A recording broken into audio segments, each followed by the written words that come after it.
কতটা ভিডিও?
প্রতিষ্ঠানের কয়েকটা দিক আপনাদের সামনে তুলে ধরবো। আল্লাহ আমাদের সকলকেই এই প্রতিষ্ঠানের পাশে থাকার তৌফিক দান করুন। সকলে আল্লাহুম্মা আমিন। আমার আলোচনা যা হবে সবটাই হয়তো আগে এসে গেছে। আপনারা শুধু একটা জিনিস হয়তো অনুভব করছেন যে প্রতিষ্ঠানের বিল্ডিং এর বড় উন্নতি হয়েছে, কিন্তু সত্যি কথায় আমি কিন্তু প্রতিষ্ঠানের বিল্ডিং এর উন্নয়নটা উন্নয়ন ভাবি না। আপনারা দিয়েছেন, প্রয়োজন ছিল তাই হয়েছে। আমার মূল টার্গেট যে প্রতিষ্ঠান এর মূল উদ্দেশ্য হচ্ছে শিক্ষা, সে শিক্ষার দিকটাকে গুরুত্ব দিয়েছি বা আগামীতে সেটাই আমাদের টার্গেট। তার কয়েকটা দিক আপনাদের সামনে বলি। যেমন আপনারা এর আগেও শুনেছেন যে আগে আমরা ছেলেরা হাফেজ হয়ে গেছে শুনতাম, পাগড়ি করে দিতাম, কিন্তু বিশেষ করে গত 3 বছর থেকে সেই ছেলেটাকে পাগড়ি দেওয়া হয় যে ছেলেটা একই জায়গায় পুরো 30 পারা কোরআন পড়ে শোনায়। গত বছর আমাদের 13 জন ছেলে, আল্লাহ চাইলে এই বছর জানুয়ারি মাসে ডেটটা আপনারা শুনতে পাবেন, 22 জন ছেলে একসঙ্গে একই জায়গায় কোরআন শোনাবে। সকলে বলুন আলহামদুলিল্লাহ। একটা। 2 নম্বর, আমাদের সাধারণত এই খারেজি মাদ্রাসাতে পাস ফেল নেই।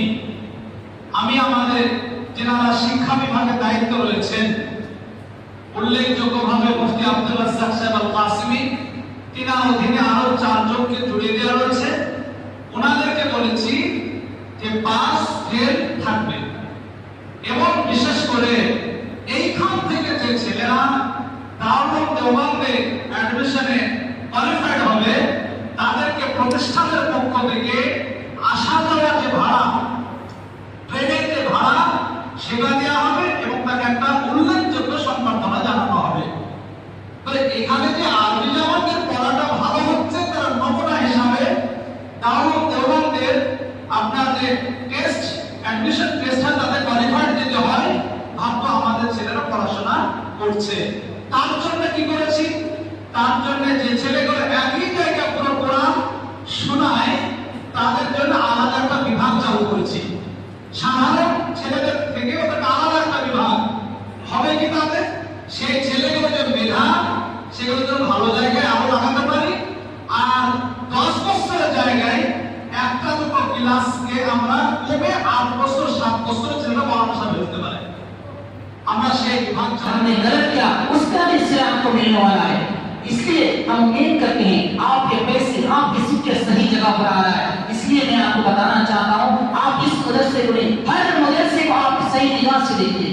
उनको इस्लाम के शायर, जैसे मैंने अभी बताया, उस्ताद मोहतरम ने मदारिस को लक़ब देते हुए कहा शाइर इस्लाम के सिंबल ऑफ इस्लाम, इस्लाम के अलामत में से थे। और मैं ये कहता हूँ आज ये बेड़का सिर्फ बेड़का नहीं रहा है, बल्कि इसको मैं मदीनतुल इल्म भी कह सकता हूँ।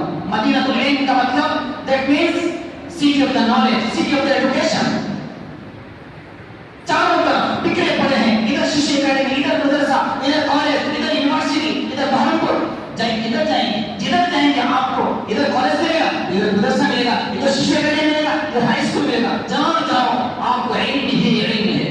इसलिए मैं इसको सिटी ऑफ द नॉलेज भी कह सकता हूँ। इसलिए मेरे भाई आपके पैसे से, आपके डोनेट से मैं आपको एक छोटी सी बात आखिर में ये कहता हूँ कि अगर आप इन जैसे मदारिस को डोनेट नहीं करेंगे, दो ऑप्शन है आपके पास। सिर्फ एक है गवर्नमेंट जो आपको गाइड कर रही है, दूसरा है पब्लिक पीपल्स। जो दूसरे मदारिस जो स्कूल्स चलते हैं, यूनिवर्सिटी चलते हैं, तमाम की तमाम गवर्नमेंट चलाती है। ये मदारिस तो गवर्नमेंट नहीं चलाते, आपके पश्चिम बंगाल में जो आपकी सरकार है नहीं चलाती है। अगर आप भी कहेंगे मैं भी नहीं चलाऊंगा, मैं भी पैसा नहीं दूंगा, कौन चलाएगा? सवाल ये है, क्वेश्चन मत है यहाँ पर। लिहाजा आपको इनकी तरफ देखना पड़ेगा। इसलिए मैं यही कहना चाहूंगा कि आप एक सिक्का सही जगह पर आ रहा है, आपकी नियत सही होनी चाहिए, आपकी इंटेंशन सही होना चाहिए। इंशाअल्लाह यही पैसे कल क़यामत के दिन सदक़ा जारिया बनकर उड़ेंगे। अल्लाह रब्बुल आलमीन मुझे और आपको सभी को अमल करने की तौफीक नसीब फरमाए। और इस मदरसे को जैसे मैंने मदीनतुल इल्म के लक़ब से मैंने नवाजा, यानी सिटी ऑफ द नॉलेज, अल्लाह इसको हमेशा हमेशा कायम रखे। हम नहीं रहेंगे लेकिन ये मदरसा हमेशा हमेशा रहेगा, क़यामत तक रखे। हम सब मिल कर पढ़े आमीन।